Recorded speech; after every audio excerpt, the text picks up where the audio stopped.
Never eat the offerings on the sidewalk. True Vietnam horror. The beggar that wouldn't leave. True ghost story. What happens if you ignore the hungry ghosts? Based on true events. Hey everyone, welcome back. Today we are heading deep into the humid, bustling streets of Vietnam. It is a country of incredible beauty, rich history, and deep spiritual beliefs. But there is one time of year that makes even the most skeptical locals hurry home before sunset.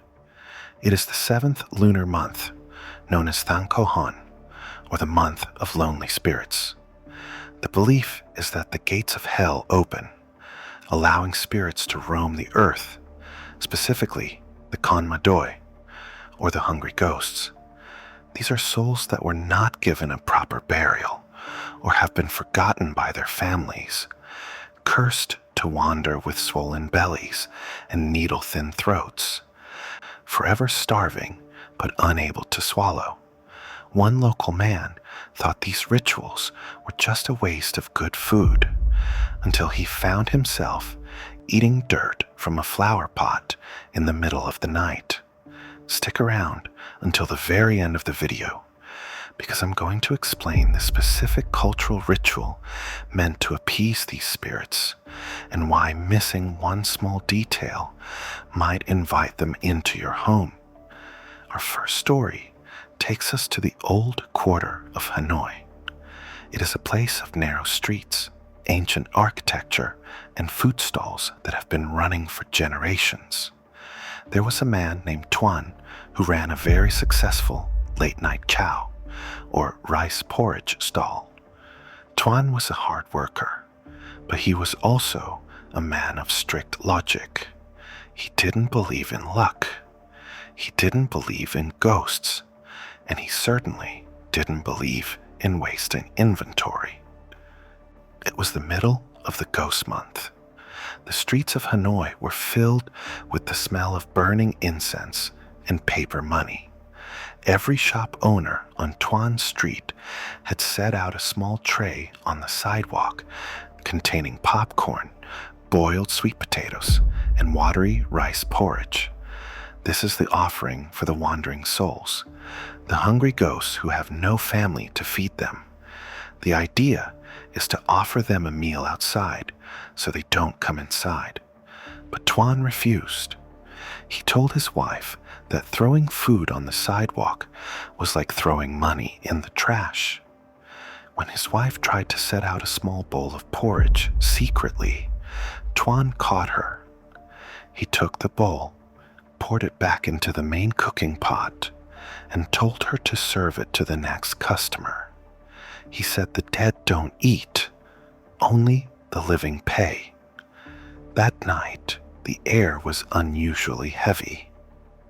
The humidity in Hanoi can be suffocating, but this felt different. It was a cold dampness that settled on Tuan's skin. Around 2 a.m., the streets were empty. Tuan was cleaning up his stall when he heard a sound. It sounded like a dry, rasping cough, coming from the alleyway right next to his cart. He looked over and saw a figure standing in the shadows. It looked like a beggar, extremely thin, with skin that looked like gray parchment stretched over bone. Tuan, annoyed, waved a ladle at the man and told him the shop was closed. The figure didn't move. It just pointed a long, skeletal finger at the pot of leftover porridge Tuan was about to cover up. Tuan shouted at the man to leave. He turned his back to lock the cash box. When he turned back around, the pot of porridge was empty. It was a massive industrial pot, half full just seconds ago. Now it was scraped clean. There was no spilled food on the ground. It was physically impossible for a human to eat that much boiling hot rice soup in 10 seconds without making a sound. Tuan felt a chill run down his spine, but his anger took over. He assumed the beggar had dumped it somewhere to steal the pot. He ran into the alley, but it was a dead end. There was no one there. just the smell of rotting meat and wet earth. He went home, shaken. But the real horror started when he tried to eat dinner. His wife had made a simple noodle soup. Tuan took a bite, but as he tried to swallow, his throat seized up. It felt like a fist was squeezing his windpipe. He gagged and spat the food out. He tried to drink water, but it just spilled out of his mouth. His throat had constricted to the size of a pinhole. Yet, his stomach was roaring. He felt a hunger he had never experienced before. It was a burning, clawing emptiness that made his hands shake. He tried to force rice down, but he choked. He spent the entire night on the bathroom floor, dry heaving, starving, but unable to swallow a single grain of rice. The next night, Tuan went back to the stall, thinking maybe working would distract him. But as he cooked the porridge, the smell drove him insane. He was salivating uncontrollably. Then he saw them. In the reflection of his metal cart, he saw people standing behind him. Not one or two, but dozens. They were tall, gaunt, with distended, swollen bellies and necks as thin as reeds. They were crowding around him, their mouths open, waiting. Tuan spun around, but the street was empty. He tried to serve a customer, but his hands wouldn't obey him. Instead of handing the bowl to the customer, Tuan brought it to his own mouth. He tried to drink the boiling porridge. It burned his lips, blistered his tongue, but he couldn't stop. He couldn't swallow it, so it just spilled down his chin and chest, burning his skin. The customer screamed and ran. Tuan fell to his knees on the sidewalk. The hunger was consuming his mind. He looked at the gutter. There was a pile of wet, dirty leaves and trash. To his broken mind, it looked like a feast. Tuan began shoving the filth into his mouth, desperate to fill the void. His wife found him the next morning. He was unconscious, his mouth filled with dirt and gravel. They took him to the hospital. The doctors found no physical blockage in his throat, yet he wasted away. Tuan survived, but he was never the same. He sits in his house now, staring at the door. His family has to blend his food into a liquid and feed him with a dropper, drop by drop, just like the offerings given to the hungry ghosts he once mocked. He is alive, but he is living the existence of the very thing he refused to feed. That story reminds us that some traditions exist for a reason, and arrogance can have a heavy price. But sometimes you don't have to be arrogant to attract attention. Sometimes a simple mistake in a modern building is enough. Our second story takes place in Ho Chi Minh City, or Saigon. It is a city that never sleeps, filled with high-rise apartments and modern living. Lan was a university student renting a small studio apartment on the 13th floor of an older building in District 4. The building had long, dimly lit corridors. In Vietnam, it is very common for people to burn incense or leave small plates of fruit outside their apartment doors, especially during the lunar month. Lan was rushing home from a part-time job late one night. She was tired, staring at her phone, and as she turned the corner to her hallway, her foot caught on something. She stumbled and heard the crash of ceramic breaking. She looked down. She had kicked over a small offering tray that a neighbor had set out. An orange rolled down the hall, and the incense sticks were crushed under her sneaker. Lan was exhausted. She muttered a quick, insincere sorry to the empty air, kicked the broken pieces to the side so no one would trip, and went into her apartment. She locked the door, showered, and went to bed. She woke up at 3 a.m. The room was freezing. even though she hadn't turned on the AC. She heard a sound coming from the front door. It was a soft scratching. Scritch, scritch, scritch, like fingernails on wood.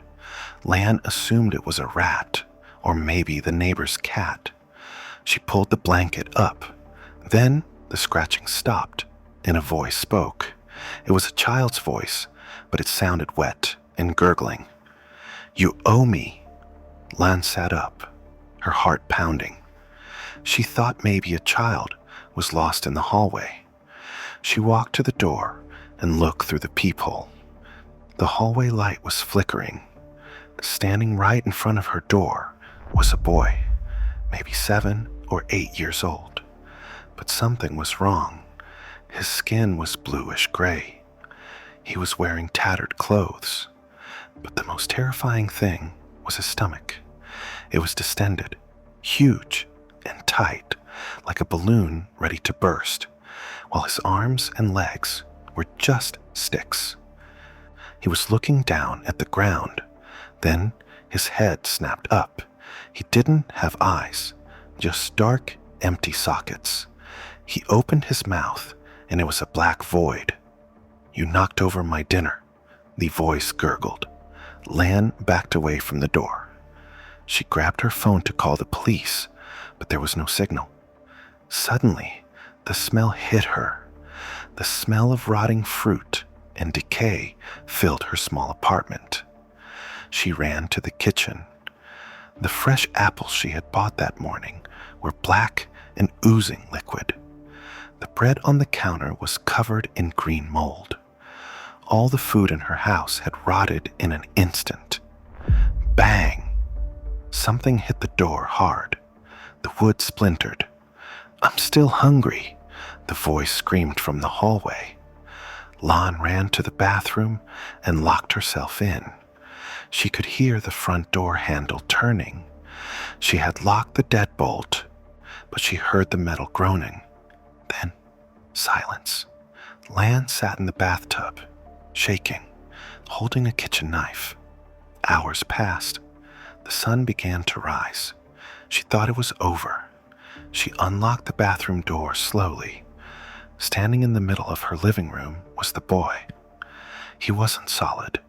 He was like a dense smoke in the shape of a child. He pointed at Lan. "You took mine. Now you are mine." Lan screamed and ran for the door. She fumbled with the locks and burst out into the hallway, running straight into a neighbor who was leaving for work. The neighbor caught her, asking what was wrong. Lan turned back to point at her apartment, screaming about the boy. The apartment was empty. There was no boy, no rotting food. The apples on the counter were fresh. The neighbor looked at her like she was crazy. Lan moved out that same day. She refused to stay another night. But the story didn't end there.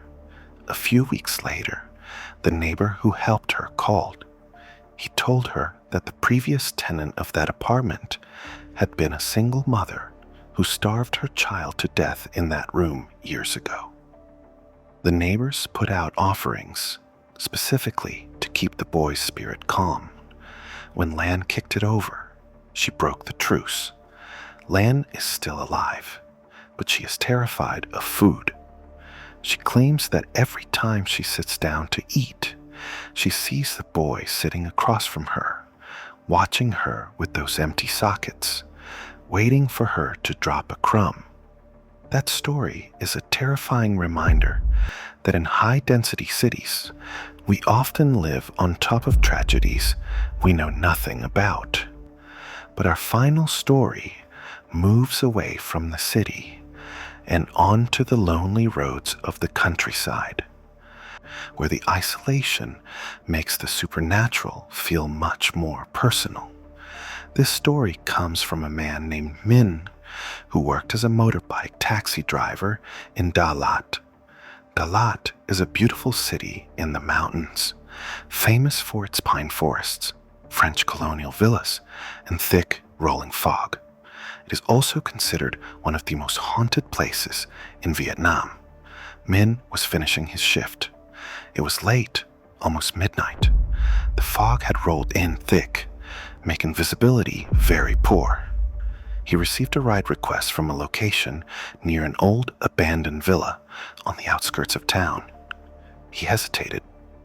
That area was known for being desolate, but he needed the money, so he accepted. When he arrived, a young woman was waiting by the roadside. She was wearing a white áo dai, the traditional Vietnamese dress, which was strange for such a cold night. She had long black hair that covered most of her face. She didn't speak. She just climbed onto the back of the bike and pointed down the mountain road. Min started driving. The road was winding and dark, with only his headlight cutting through the mist. As they drove, Min noticed something strange. The bike felt incredibly heavy. Min had carried large men before, and his bike handled it fine. This woman looked like she weighed nothing, yet the engine was straining, whining as if he were carrying a boulder. The air around him grew freezing cold. He could feel the cold radiating from her, seeping into his back. "Sir," the woman whispered. Her voice sounded like wind blowing through dry leaves. "Stop here. I need to eat." Min was confused. They were in the middle of a pine forest. There were no shops, no houses, just trees and fog. "Miss, there's nothing here," Min said. "Stop," she commanded. Min pulled over, terrified. The woman got off. The bike instantly sprang up, relieved of the massive weight. Min watched in the rearview mirror. The woman walked to the side of the road, where a small forgotten shrine sat at the base of a tree. It was old, covered in moss. There was nothing on it, no incense, no fruit. The woman stood before it and began to weep. It wasn't a human cry. It was a high-pitched, keening wail that made Min's teeth ache. "So hungry," she wailed. "So cold. No one remembers." Min realized then what was happening. She wasn't a passenger. She was a wandering soul, a ghost attached to this road, starving because no one had maintained her shrine. In Vietnamese culture, if you encounter a spirit like this, you must not run, or they will follow you home. You must show respect. Min was shaking, but he remembered what his grandmother taught him. He reached into his jacket pocket. He had a banh mi sandwich he had bought for his own supper. It wasn't traditional, but it was food. He turned off the bike and walked slowly toward the shrine, keeping his head bowed. He didn't look at the woman. He unwrapped the sandwich and placed it on the stone altar. He pulled out a lighter from his pocket and lit the corner of the paper wrapper, letting it burn as a substitute for incense. "I am just a passerby," Min said, his voice trembling. "I do not have much, but please accept this. Go in peace." The weeping stopped. The silence of the forest returned. The flame from the burning paper flared up, turning blue for a second. When Min looked up, the woman was gone.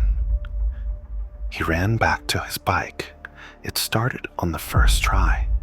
As he drove away, the bike felt light as a feather. He didn't look back. The next day, Min went to a temple and burned real paper money and incense for the woman on the road. He never took a fare from that location again. He survived because he showed compassion where others would have shown fear. So, what is the reality behind these stories? In the intro, I promised to explain the ritual. The offering of porridge, or chow, is specific. It is cooked very watery. The belief is that the hungry ghosts have throats the size of a needle. They cannot swallow solid food like meat or rice. If you offer them solid food, they choke and suffer, which angers them. The watery porridge is the only thing they can ingest to soothe their eternal burning hunger. That is why Tuan in our first story suffered the way he did. He denied them the only sustenance they could take. From a rational perspective, many of these sightings during the ghost month can be attributed to the power of suggestion. When an entire culture spends a month focused on the dead, burning incense that contains mild psychoactive herbs and telling scary stories, the brain is primed to see patterns in the shadows. The condition known as pareidolia makes us see faces in trees or dark hallways. The weight on the motorbike could be attributed to atmospheric pressure changes in the mountains or mechanical issues exacerbated by the damp fog. But when you're alone in a dark hallway or driving on a misty mountain road and you hear a sound that shouldn't be there, logic is usually the first thing to disappear. What do you think happened? Was Tuan punished by the spirits, or did guilt break his mind? Let us know in the comments below. And don't forget to subscribe for more true ghost stories from across Asia.